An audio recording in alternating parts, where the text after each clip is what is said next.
Hey guys, Ted from Nerdarchy here, for Nerds by Nerds. Hanging out with me today is... Nerdarchy Steve. And today, I want to talk about dragons. But I want to talk about liches. Let's talk about Dracoliches!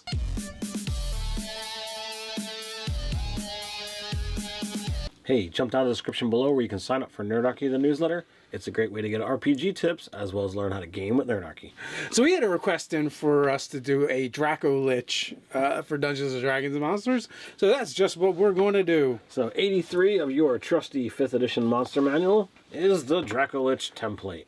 So the thing about the Dracolich that I'm finding a little fascinating is that there is this duality to it, where the Dracolich whole existence, it seeks to remain a secret. Yet it has to rely on a group or cabal of mages or cultists in order to even exist. Yeah, I don't know. It says that's, only done by the most narcissistic of dragons that are going to choose this path. And there are those out there that, yeah, they can get minions and people love worshiping dragon. But something tells me that, all right, I'm going to choose to go down this path. I'm a narcissistic dragon. My next step after becoming a Dracolich is to eat every single person that helped me become a Dracolich. Right, and the idea that they're like, it's like the praying mantis thing, right? Where the male praying mantis wants to mate with the female and be like, just this one time, they're not going to eat my head off. But they eat the head off every single time. Yep. It comes down to, like, essentially the cultists, the cabal, they're Charlie Brown. And the Dracolich is Peppermint Patty. She's going to pull the football every time. You just know it. All right, so becoming a Dracolich, it's a cool thing if you're obsessed with power and ruling and what have you. But what makes the difference between a Dracolich and a regular just evil dragon? So again, like, I'm just totally wrapped up in this fact that you have this like I almost see Dracoliches as being kind of paranoid, but to become a Dracolich, you have to like embrace this level of trust that would seem beyond them. I agree, and like when you look at the regular Lich, there's nothing that says that they need a cabal of mages to become a regular Lich. Yes. So why is the Dracolich requiring this thing? Dragons are generally viewed as superior. Well, so my thoughts is the dragon itself is superior, so much so it is basically a supernatural magical creature to begin with, and it probably just requires that much more energy to capture its life force in order to give it back into the dragon.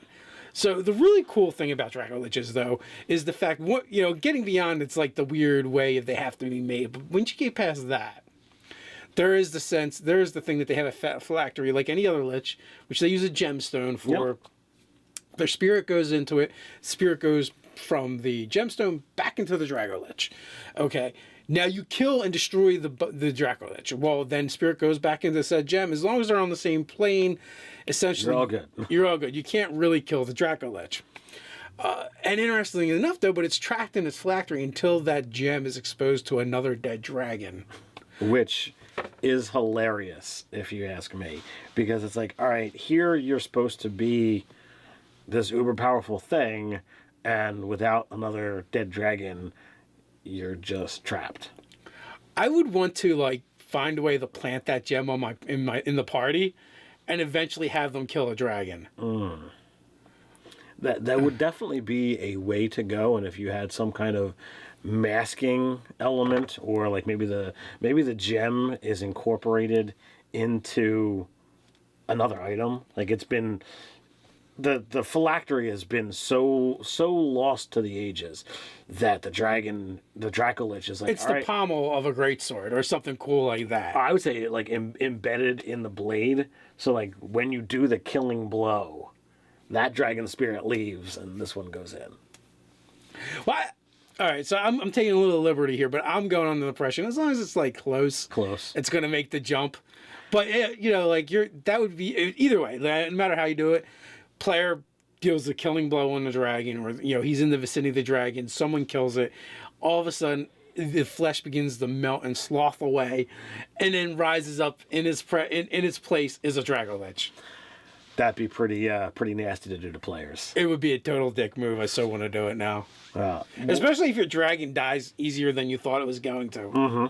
That is a way to totally change an encounter and be like, oh, well, you didn't realize this? And you could have it not affect the magic item in any way, shape, or form. Just, well, it was just a carrier. Yeah, you could do that, or you could even do something like, you could actually do like a dragon has the phylactery in its hoard, and also like the way dragons have always been described to me, and one of the reasons why they're so impenetrable and literally a suit of armor is the fact not only do they have these hardened scales, but because they hoard wealth and jewels and coins, and they nest in them, they sleep in them. It gets stuck to them. It gets embedded in their scales. So like part of that armor class is like all this metal and gemstones encrusted in their hides. And like literally they could have like a phylactery be one of those gems and not even know it. Nice. It somehow slipped its mind. Maybe there's a compulsion placed on the phylactery. Like, cause especially, what Dracolich isn't going to be like, do something to try and get that gemstone beyond the grave to go, pseudo grave, to go back to another dragon so it can come back into the realm of the living, quote unquote. Quote unquote. Now, reading through here, my brain always likes to say, okay, how can I do something that's utterly twisted and different from what everybody else is going to do? So reading through, it's like, only the most narcissistic of dragons, and you've got to be an adult or ancient dragon to make this happen. And my brain was like, well, what if you had like a youngling dragon be a Dracolich? But you can't go through the process. But when you get down to the dragon's already died, well, the gem just has to come in contact with any dragon corpse. Doesn't say of certain size. So you could have essentially a young dragon that's a Dracolich. I think it'd be hilarious. So it would be, but the question is, do you use the original stats or the stats of the new body? I don't know. I'd be torn. I'd wanna all right, you can use the physical of the old stuff, but then I would use the breath weapon of... And the ability. Well, at the same time, it's also a magical creature, right? Mm-hmm. How funny would it kind of be to use a wormling? Yeah.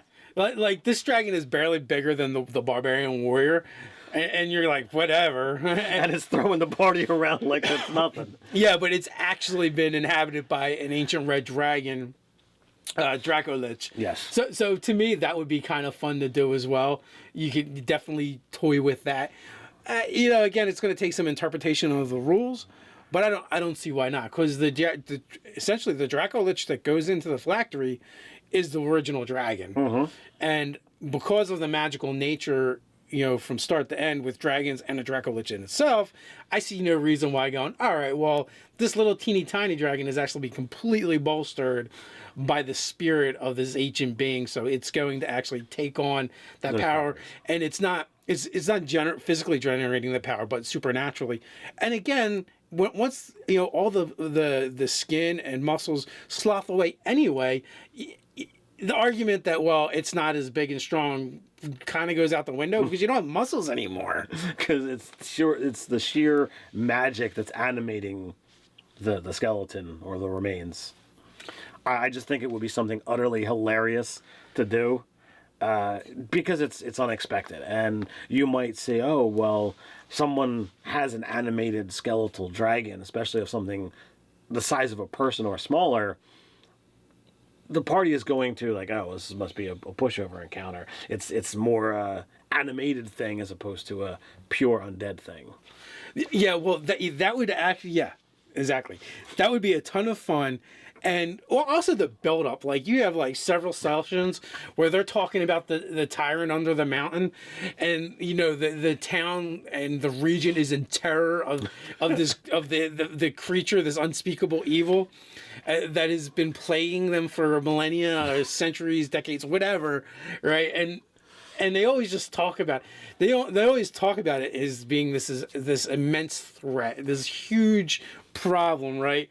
But it turns out when they finally encounter him, he's got little tiny dragon claws, because it was a wormling that has been reinfested by this dragon, So you could have a lot of fun with it, and then like they finally comes out, and it's like, oh. It kind of reminds me of the Billy Goat's Gruff from Dresden Files. Yes. I'm not going to spoil it for you guys, but if you've seen it, you know what I'm talking about. That's very true. So you could definitely mess with that. With it, that would be another way of turning on his heel. The other thing too is because they talk about this creature being narcissistic, I almost see like when it's inhibiting its normal form, would kind of go out of the way to find glamours to reinstall its former glory, to look as impressive as it looked in life, and be this magnificent creature. It would also, you could add some extra flavor treasure that are, either charisma buffs or things that are just pretty, because it's going on the whole vein concept. That would work as well. Or, what about, the idea of the Dracolich that actually gets driven from its original form and has to take up a new form, but it considers the new form inferior, right? Like it was a black and it got pushed into a white. Right, or, it was a red and it got pushed into anything else, is going to be an inferior dragon species. So, like, now it's trying to figure out how to transfer itself back into...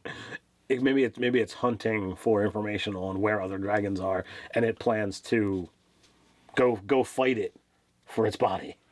Yeah, but then it also has the extra conundrum of, how I feel like they have to die in order to go back into the phylactery. Like their physical form has to be destroyed, right, so that it can possess a new form. Right. Or it would need a way to transfer itself from one to the other. Maybe it has to. Maybe it requires the living dragon, so it has to capture it and kind of like sacrifice it.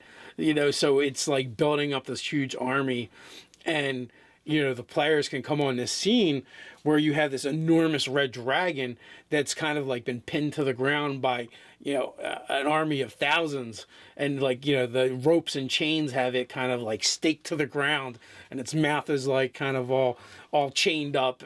And, and the Dracolich is there like lording over it. And like, what do the players do? Who's the bad guy? Who's the good guy? You need to call on tactical nuke right on that whole area. It's like, this is not gonna be good because, end result of one less chromatic dragon in the area. What do you do? But also like even the Monster Manual entry talks about them building up spy networks and webs of information.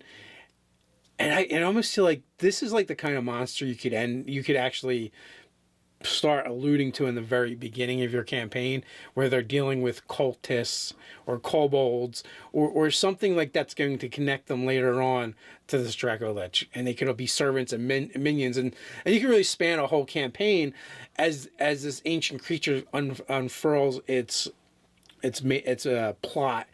And the players will start unraveling it. They gain its attention, and eventually they're going to have to put it down. And now at this point, you can go with one of the other ideas of, it's trying to find the perfect form to re-inhabit, or it is actually the wormling that has been possessed by the Dracolich, or you can just use, a Dracolich as it is.